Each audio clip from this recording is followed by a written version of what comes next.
নমস্কার বন্ধুরা, জয়ন্তী পাকশালায় আপনাদের সবাইকে স্বাগতম।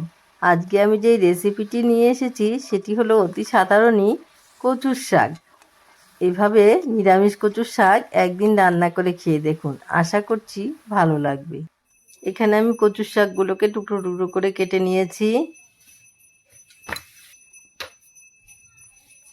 দিয়ে দিলাম তেজপাতা, শুকনো লঙ্কা, এ দুটোকে একটু ভেজে নেব। দিয়ে দিলাম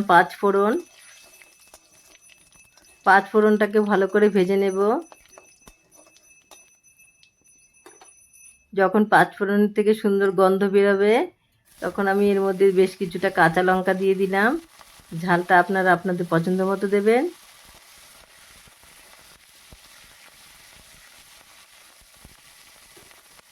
কাঁচা লঙ্কা ভাজা হয়ে গেছে। এখানে আমি যে কচুটা ছুলে কেটে রেখেছিলাম ওটাকে আমি সেদ্ধ করে নিয়েছি।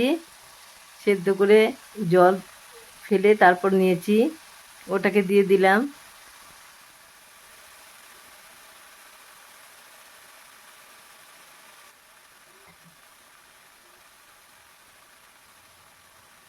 দিয়ে ভালো করে নেড়ে চেড়ে নিচ্ছি।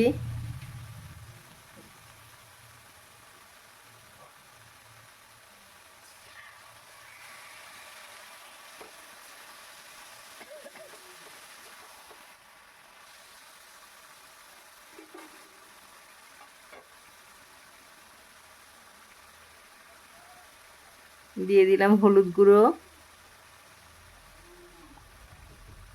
স্বাদ মতো লবণ, দিয়ে আবারও নেড়ে চেড়ে নিচ্ছি।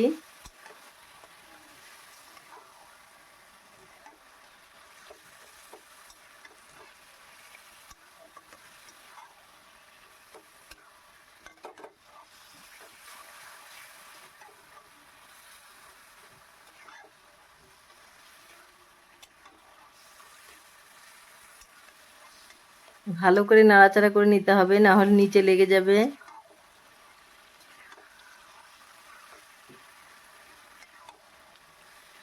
কচু শাকে একটু বেশি করেই তেল দিতে হয়, না হলে কচু শাক খেতে অত ভালো লাগে না। একটু ঢাকা দিয়ে দিলাম যাতে জলটা তাড়াতাড়ি শুকিয়ে যায়। কিছুক্ষণ পর ঢাকনা সরিয়ে নিচ্ছি, নিয়ে আবারও নেড়ে চেড়ে দিচ্ছি।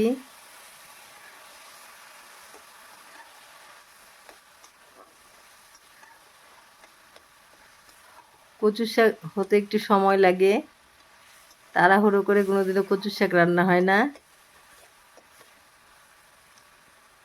ভিডিওটি প্রথম থেকে লাস্ট পর্যন্ত দেখুন, আর এভাবে একদিন কচুর শাক রান্না করে খেয়ে দেখুন।